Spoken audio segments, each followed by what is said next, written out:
"You're too old to understand the cloud," the new manager said. He revoked my admin access. I sat back and watched. He accidentally deleted the production database. When he turned to me panicked, I pointed to the door. "I can't help. I don't understand the cloud." Sup Reddit. So my new manager called me a dinosaur who couldn't understand modern technology, stripped my admin access, told me to stay in my lane. Then he nuked the entire production database and came running to me for help. I gave him exactly what he asked for. Nothing. I, 52 male, spent 19 years as the senior systems administrator at Whitmore Financial Services in Columbus, Ohio. Not a glamorous job. Not something that gets you noticed at corporate retreats or company newsletters. But when the servers stayed up, when the backups ran clean, when security patches deployed without breaking everything, when disaster recovery actually worked, that was me. Invisible work. The kind people only notice when it stops happening. Started there in 2005 when the company ran everything on physical servers in a basement that smelled like burnt coffee and anxiety. The server room was basically a converted storage closet with industrial fans duct taped to the ceiling because the building's HVAC couldn't handle the heat load. I spent my first 3 months just getting that room to stop triggering fire alarms every time we spun up a new machine. Watched the whole industry transform over those 19 years. Helped migrate us from physical servers to virtualization back when VMware was still convincing people it was actually useful. Built our first hybrid cloud infrastructure when AWS was still mostly used by startups who couldn't afford their own hardware. Designed the backup systems that saved us during the ransomware attempt in 2019. 3 days of recovery work that kept the company from losing 8 years of client data. Wrote documentation that trained 3 generations of junior admin. Mentored maybe 15 people through the years who went on to run IT departments at other companies. Got Christmas cards from some of them still. Not because I was particularly warm or friendly, I'm not, but because I taught them things they couldn't learn from certifications or YouTube tutorials. 19 years of institutional knowledge. 19 years of knowing which systems were held together with digital duct tape. Which vendor contacts would actually answer the phone at 3 a.m. Which legacy configurations looked terrible but actually worked better than the modern alternatives. 19 years of keeping the lights on while everyone else got the credit. Then came Monday morning, February 12th. Conference room A mandatory IT department meeting at 9 a.m. sharp. Our CTO, Barbara Whitmore herself, stood at the front looking like she'd rehearsed this speech in front of a mirror. Third generation Whitmore running the family company. Decent boss overall, stayed out of technical decisions, trusted her people, only micromanaged when something caught fire. I'd worked with her for 12 years and generally respected her judgment. Behind her was a guy I'd never seen before. Mid-30s maybe.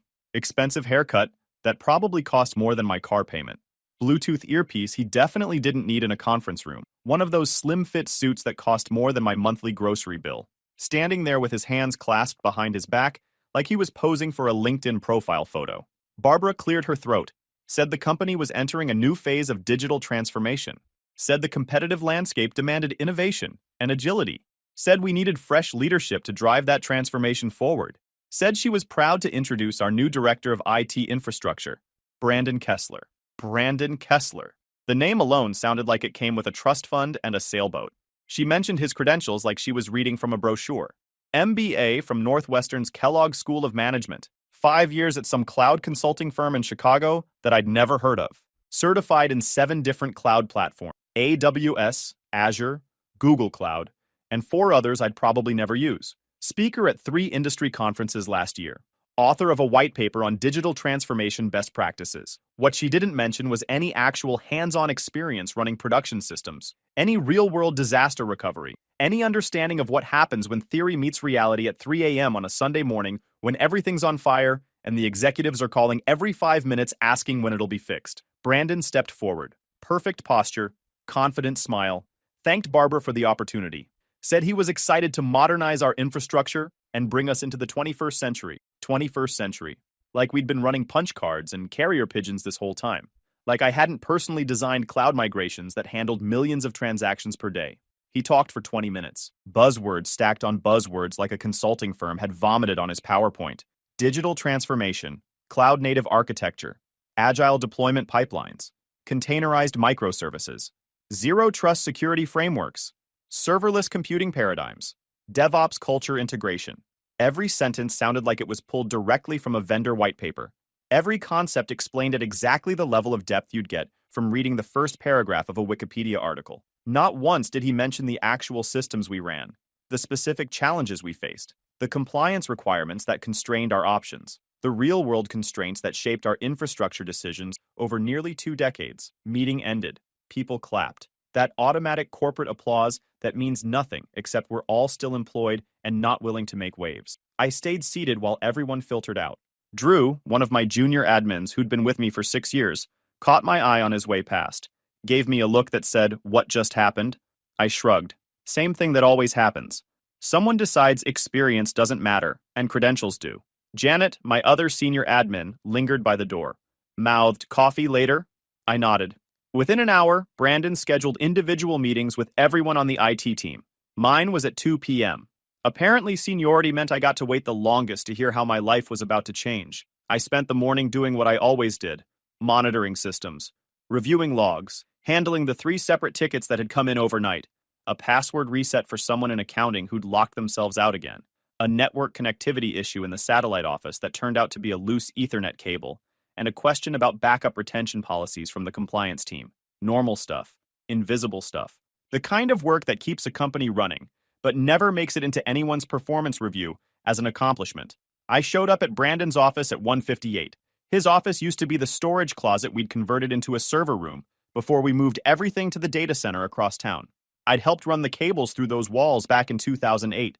Now those same walls were painted some shade of gray that probably had a fancy name like Executive Granite and decorated with motivational posters. One poster said, "Innovation distinguishes between a leader and a follower." Another said, "The best way to predict the future is to create it." He'd already set up 3 monitors arranged in a semicircle like he was running NASA mission control.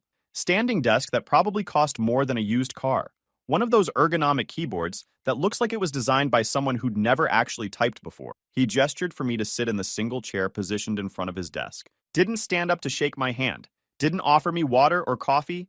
Just pointed at the chair like I was a subordinate being called in for a performance discussion, which I guess I was. Just didn't realize it yet.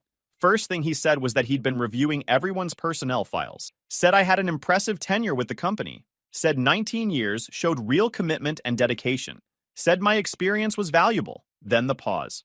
That specific pause people use right before they say something insulting while pretending they're being helpful. He said the industry had changed significantly since I started. Said cloud infrastructure required a different skill set than traditional systems administration. Said younger professionals tended to adapt faster to new paradigms. Said there was research showing that cognitive flexibility decreased with age, making it harder to adopt new technologies and methodologies. I asked if he'd reviewed my actual work.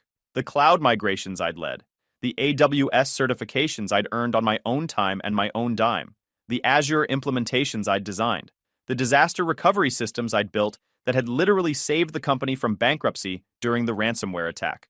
He smiled, that condescending smile people give when they've already made up their mind and the conversation is just theater. When they're going through the motions of listening without actually hearing anything. Said he appreciated my willingness to learn. Said it was admirable that I'd made the effort to stay current, but said we needed to be realistic about generational differences. Said people my age often struggled with cloud concepts even when they tried to adapt. Said it wasn't a criticism, just an observation about biological reality. Biological reality, like understanding distributed systems, was somehow stored in the same part of the brain that handles reaction time and memory recall. I'm 52, not 92. I've been building cloud infrastructure since before most of his certifications existed. I was deploying containers when Docker was still a startup nobody had heard of. I was implementing zero-trust security frameworks when they were still called "don't trust anything" and considered paranoid. But I didn't say that, just nodded. Let him finish his speech about fresh perspectives and modern approaches and agile methodologies. Waited for him to get to whatever he was actually building toward. Took about 15 minutes of him explaining how the world had changed and how Whitmore Financial needed to change with it, how our competitors were moving faster, how the industry was leaving us behind, how we needed bold leadership to catch up. Then he got to the point. He said he was restructuring the team, said he'd be taking a more hands-on approach to critical infrastructure, said my admin access to production systems would be transferred to him effective immediately. I asked him to clarify, wanted to make sure I understood exactly what he was saying. He clarified. Said he'd be handling all production database administration personally. Said I'd be moving to a support role focused on documentation and legacy system maintenance. Said it was about playing to our respective strengths. My strengths, documentation and legacy systems. 19 years of keeping this company running, and he was pushing me to the corner to write instruction manuals and babysit systems nobody else wanted to touch. I asked if Barbara had approved this restructuring. He said Barbara trusted his judgment on technical matters. That's why she'd hired him. That's why she'd given him the director title and the authority that came with it. I asked if he wanted me to brief him on the production systems before the transition, walk him through the architecture, explain the redundancies and the fail-safes and the specific configurations that kept everything running smoothly. He waved his hand, said he'd reviewed the documentation, said he understood our architecture from the diagrams and the technical specifications, said cloud systems were cloud systems, same principles everywhere, said he'd managed similar environments at his previous company, same principles everywhere. Like our custom-built disaster recovery procedures, were interchangeable with some startups' test environment. Like the specific quirks of our database configuration didn't matter. Like 19 years of institutional knowledge could be replaced by reading a few hundred pages of documentation. I stood up, told him I'd forward the access credentials to IT security for the transition, told him to let me know if he had any questions about the documentation. He seemed surprised I wasn't arguing. Most people in my position would have pushed back, made a scene, demanded to talk to Barbara directly, threatened to quit or file a complaint with HR. But here's the thing. You spend 19 years in IT. You learn to recognize patterns. And Brandon Kessler was a pattern I'd seen before. The overconfident MBA who knew everything about cloud architecture except how it actually worked. The guy who'd never been on call during a critical outage. Never rebuilt a corrupted database at 2 a.m. Never had to explain to executives why the system was down and when it would be back up while they stood over his shoulder, asking the same questions every 5 minutes. Those guys always made the same mistakes. And they always made them fast. Usually within the first few months, before they'd learned enough to be dangerous in a more controlled way. I walked back to my desk, started the access transition paperwork, sent the appropriate emails to IT security and HR, documenting the change in responsibilities. CC'd Barbara on everything so there'd be a paper trail. Drew came by around 4 p.m. looking concerned. He'd had his meeting with Brandon already. 30 minutes of being told that his role was being repositioned for the new organizational structure. Asked if I was okay. I told him I was fine. Asked about his meeting. He said Brandon had talked about restructuring the whole team. New reporting lines, new responsibilities, new expectations for productivity and innovation. Said Brandon wanted everyone to complete cloud certification programs within 6 months or face performance reviews. Drew had been working in IT for 12 years. He had more certifications than Brandon probably knew existed, but apparently that didn't matter because they weren't the right certifications. I told Drew to document everything, every change Brandon made, every approval he gave, every system he touched. Keep detailed logs with timestamps and screenshots. Drew asked why. I told him documentation is always important, left it at that. He gave me a look like he knew I wasn't telling him everything, but he nodded and went back to his desk. Over the next 3 weeks, Brandon went full speed ahead, like a kid who just gotten the keys to a sports car and wanted to see how fast it could go. Brought in 2 consultants from his old firm. Guys in identical expensive suits who talked about our infrastructure like it was personally offensive to them. Every system we ran was outdated. Every configuration was suboptimal. Every procedure was a relic from a less enlightened era. They scheduled what they called an architecture review. 3 full days of meetings where they went through every system we ran and explained why it was wrong. Our database configurations were inefficient. Our backup procedures were wasteful. Our security protocols were overly complex. Our network architecture was antiquated. Brandon sat there nodding along like a proud parent, watching his kids perform in a school play, taking notes on a tablet, occasionally asking questions that showed he understood the buzzwords, but not the underlying reality. I sat in the back of those meetings, taking my own notes, not because I needed to remember what they said. Their criticisms were obvious to anyone who'd never actually run production system, but because I wanted a record of what they recommended and who approved it. Janet sat next to me in most of those sessions. She'd been with the company 11 years, started as a junior admin, worked her way up to senior systems administrator, understood our infrastructure almost as well as I did, because she'd helped build half of it. After the second day of architecture review, she caught me in the break room, asked if I was going to say anything. I told her no. She asked why. Said Brandon and his consultants were going to break everything. Said they didn't understand how our systems actually worked. Said they were making recommendations based on theory, without considering our specific requirements. I told her she was right about all of that. She asked again why I wasn't doing anything about it. Because some lessons people have to learn themselves. And Brandon Kessler was about to get an education he couldn't get from any certification program. She didn't look satisfied with that answer. but she didn't push it. Then came the proposal. After 3 days of architecture review, Brandon's consultants presented their recommendations to Barbara and the executive team. Full migration to a new cloud platform, complete replacement of our database systems, elimination of our on-premises backup infrastructure, implementation of a cloud-native disaster recovery solution, consolidation of our security systems into a single unified framework. Total timeline, 6 months. Total budget, $1.2 million. Total disruption to current operations. Significant but manageable with proper change management. I sat in the back of that meeting room taking notes. Barbara was at the head of the table, asking questions that showed she understood the business implications, but not the technical reality. The CFO was next to her, focused entirely on the budget numbers. Brandon sat across from them, confident and polished, selling the vision like he was pitching a startup to venture capitalists. When they asked for questions from the technical team, I raised my hand, asked about the rollback procedures if the migration encountered problems. Brandon answered before his consultants could. Said modern cloud platforms had built-in redundancy. Said rollback procedures were legacy thinking from an era when infrastructure changes were manual and risky. Said we needed to embrace forward momentum instead of planning for failure. I asked about our compliance requirements, the financial regulations that mandated specific data retention and recovery capabilities, the audit requirements that specified how we needed to document and verify our backup procedure. One of the consultants said they'd address compliance in Phase 3 of the migration, after the core infrastructure changes were complete. Phase 3, after they'd already torn apart everything that currently kept us compliant.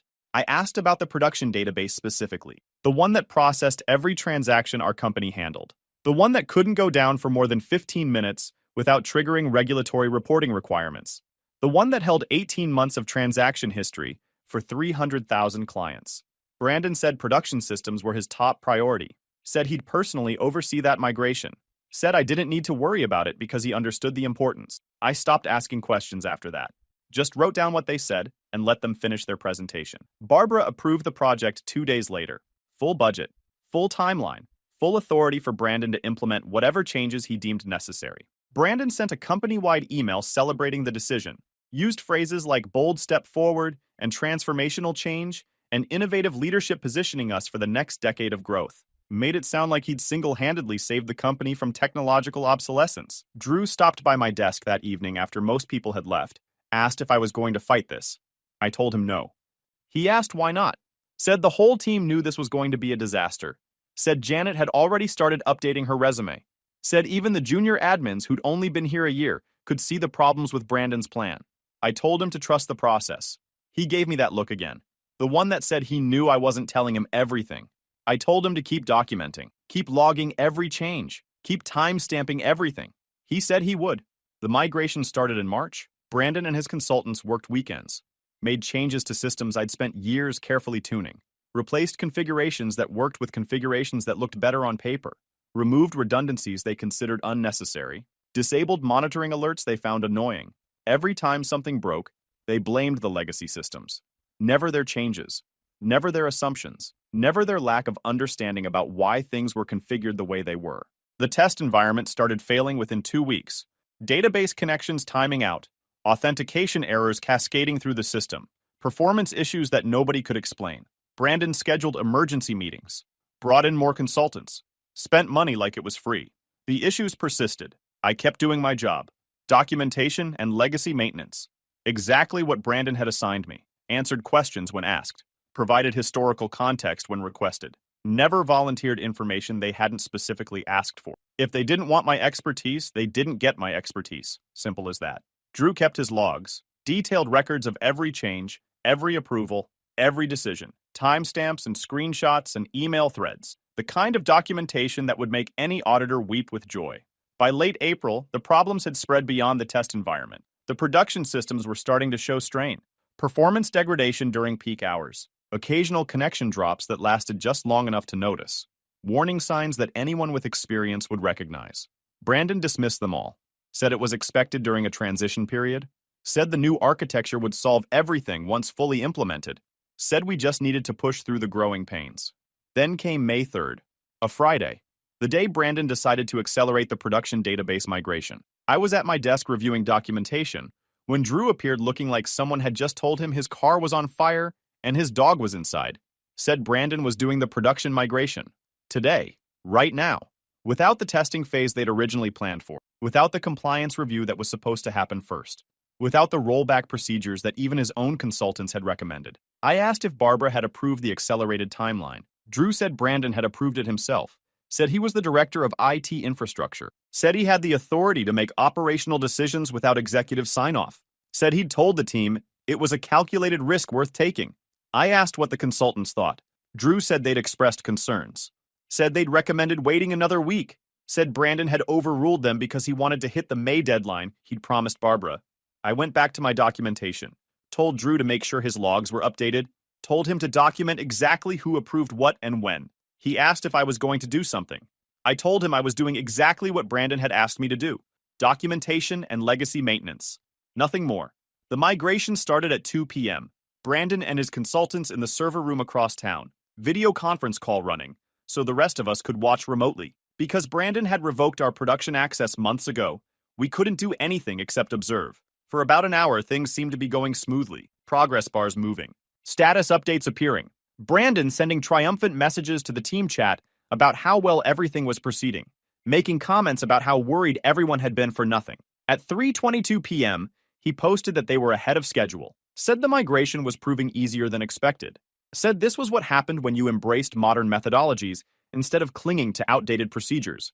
At 3:41 p.m., he posted that they were moving to the final phase, said they just needed to clean up some temporary data and the migration would be complete. At 3:47 p.m., everything went red. The alerts started cascading across every monitoring system we had. Database connections dropping, transaction processing failing, error messages multiplying faster than anyone could read them. The entire production environment going from green to yellow to red in about 90 seconds. Drew appeared at my desk, white as a sheet, said the production database was down. I asked what happened. Said Brandon ran a cleanup script on what he thought was the staging environment, but he was connected to production. The script deleted the entire transaction table, 18 months of financial records, transaction history for 300,000 clients, gone. I asked about the backups. Drew's face got even whiter. Said Brandon had disabled the legacy backup systems 3 weeks ago as part of the migration prep. Said the old backup infrastructure was consuming resources that the new architecture needed. Said the new cloud backup solution wasn't fully configured yet because that was supposed to happen in Phase 3. Said there was a backup from 3 weeks ago, the last one before Brandon had disabled the system, but nothing more recent. 3 weeks of financial transaction for a financial services company. Missing. I asked what Brandon was doing now. Drew said he was in his office with the door closed. Said the consultants had already left the building. Said nobody knew what to do. I went back to my documentation, kept working, waited. Took about 20 minutes. Brandon appeared at my desk, red-faced, sweating through his expensive suit, wrinkled like he'd been wrestling with it. His voice cracked when he spoke. Said he needed my help. I looked up from my screen, took my time responding, asked what kind of help he needed. Said the production database had encountered an issue. Said he needed someone with deep system knowledge to help recover it. Said this was an emergency. Said the whole company was at risk. I reminded him that I didn't have production access. He'd revoked it in February. Said I couldn't help with systems I couldn't access. Said he could restore my access, right now. Said he'd already contacted IT security. Said this was urgent. Said people's jobs were at stake. I leaned back in my chair, took my time responding, reminded him of something he'd said in that first meeting, about people my age struggling with cloud concepts, about generational differences in cognitive flexibility, about how cloud systems were beyond my understanding because of biological reality. His face went from red to pale, the confident smile completely gone, just fear and desperation. I told him I couldn't help, told him I didn't understand the cloud. His words, not mine. He started stammering, said he didn't mean those things, said he was just trying to establish his leadership style, said he'd been wrong, said we could talk about it later, but right now he needed my expertise. I pointed toward the door, told him to call his consultants, the ones who'd designed the new architecture, the ones who'd recommended disabling the backup systems, the ones who'd said rollback procedures were legacy thinking, the ones who'd charged $200 an hour to tell us everything we were doing was wrong. He didn't move, just stood there looking at me like I was supposed to save him. Like 19 years of experience should kick in automatically, regardless of how he treated me. I asked if there was anything else. He left without another word. By 5 p.m., the situation had escalated beyond Brandon's control. Barbara had been in client meetings all afternoon, completely unaware that her company's entire transaction history had just been deleted. Her assistant came running into the IT area looking for answers that nobody could give. I directed her to Brandon's office, told her he was the director of IT infrastructure, told her he had authority over production systems, told her he could explain what happened. 15 minutes later, Barbara appeared at my desk, looking exactly like you'd expect a CTO to look when they just learned their entire production database was gone, and their compliance status was about to become a regulatory nightmare. Asked what happened. I gave her the facts. Brandon's production access changes in February, the disabled backup systems in April, the premature migration this afternoon, the deleted transaction table, the 18 months of missing data. She asked if I could recover it. I told her I didn't have production access. Brandon had revoked it in February. She could check the access logs if she wanted verification. She said she was restoring my access immediately. Said she'd make the call to IT security personally. I told her I appreciated that. But the systems Brandon had implemented weren't ones I'd designed or configured. His consultants had built the new architecture. They'd disabled the redundancies I'd put in place. They'd eliminated the fail-safes that would have prevented this exact scenario. She asked what I could do. I told her I could try, but I'd need complete authority over the recovery process. No interference from Brandon. No input from his consultants. Full access to every system and every log and every configuration file. She agreed immediately. Then she asked about Brandon. I told her that was her decision, but I recommended she have someone from legal present when they talked to him, and someone from HR. This was going to get complicated. She nodded and left. I spent the next 14 hours rebuilding what I could. The 3-week-old backup was a starting point, but it was missing 3 weeks of transactions. That meant coordinating with every external system we connected to. Banks, clearinghouses, regulatory bodies, payment processors, client management systems, reconstructing records from their copies of our data, cross-referencing transaction logs, verifying account balances, building back what Brandon had destroyed one piece at a time. Drew stayed the whole night. So did Janet, both of them working through exhaustion because they understood what was at stake. This wasn't just about fixing a technical problem. This was about whether the company survived the next regulatory audit. By Saturday afternoon, we'd recovered about 60% of the missing data.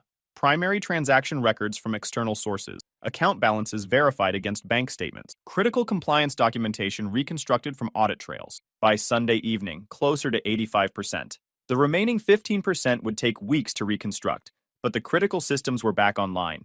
The company could function, clients could access their accounts, transactions could process. Monday morning, Barbara called me to her office. She'd been there all weekend too. Looked like she hadn't slept any more than I had. First thing she said was thank you. Said she knew I didn't have to help after how Brandon had treated me. Said she appreciated that I'd put the company first. Second thing was that Brandon had been terminated, effective immediately. His consultants had been dismissed, and their firm was being sent a letter about professional liability and breach of contract. Third thing was a question. Would I accept the director of IT infrastructure position? I told her no. She looked surprised. Asked why not. I explained. I didn't want to be a director.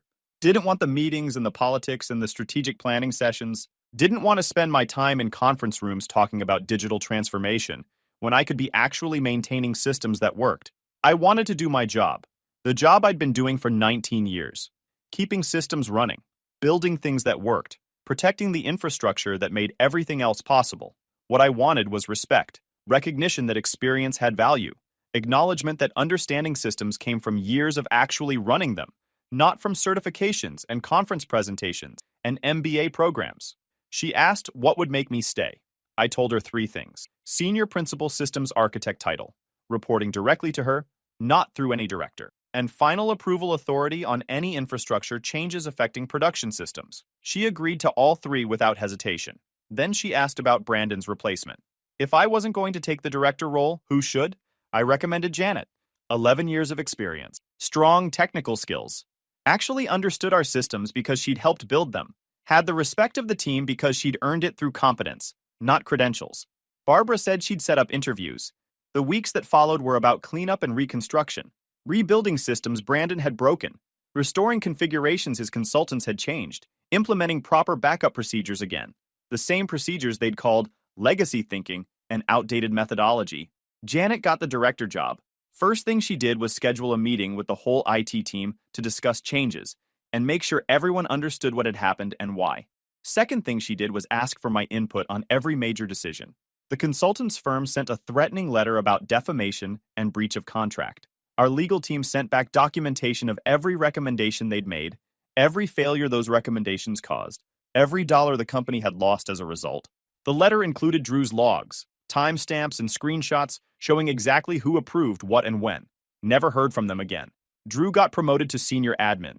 The logs he'd kept became critical evidence for the internal investigation and the regulatory response. Every change Brandon had made, every system he'd broken, documented with the kind of detail that made auditors nod approvingly. By late June, we'd recovered all the missing transaction data. Regulatory audit found no compliance violations thanks to the reconstruction effort. The regulators were impressed by our documentation and our recovery procedures. Barbara sent a company-wide email thanking the IT team for their exceptional performance during a challenging period. Didn't mention Brandon by name. Didn't need to. Everyone knew what had happened and who was responsible. A few weeks later, I got a LinkedIn notification. Brandon Kessler had updated his profile. New position, cloud transformation consultant at some startup in Austin. His summary talked about his experience driving digital innovation at enterprise scale and leading complex infrastructure modernization initiatives. No mention of Whitmore Financial, no mention of deleted production databases, no mention of the $2.8 million the company spent on recovery, regulatory response, and client remediation. Drew showed me the profile during lunch, asked what I thought. I told him to screenshot it, might be useful someday. 2 weeks later, that screenshot became very useful. Barbara got a call from a contact at a financial services firm in Dallas. Guy named Howard Reeves, their CTO, said they were considering hiring a cloud transformation consultant. Said the consultant had listed impressive credentials and experience. Said the consultant's name was Brandon Kessler. Howard asked if Barbara had any insight into Brandon's work at Whitmore Financial. Barbara transferred the call to me. I spent 45 minutes walking Howard through exactly what happened. The disabled backup systems, the ignored warnings, the premature migration, the deleted production database, the $2.8 million in recovery costs, the 18 months of reconstructed transaction data. Howard thanked me, said he'd been skeptical about some of Brandon's claims, said Brandon had mentioned successful cloud migrations at Whitmore Financial without getting into specifics. I told Howard that Brandon's migration was successful in the same way the Hindenburg's landing was successful. It definitely happened. Howard laughed, said he appreciated the candor, said he'd be going with a different consultant. 2 days later, I got a LinkedIn message from Brandon Kessler himself. First time he'd contacted me since getting fired. The message said I was sabotaging his career, said I was bitter and jealous, said he was considering legal action for defamation, said I should stop spreading lies about what happened at Whitmore Financial, said he'd built a successful track record and I was trying to destroy it out of spite. I forwarded the message to our legal team. They forwarded it to Brandon's lawyer with a copy of Drew's documentation. Every change Brandon had made, every backup system he'd disabled, every warning he'd ignored, timestamped and screenshotted. Never heard from Brandon again. But that wasn't the end of it.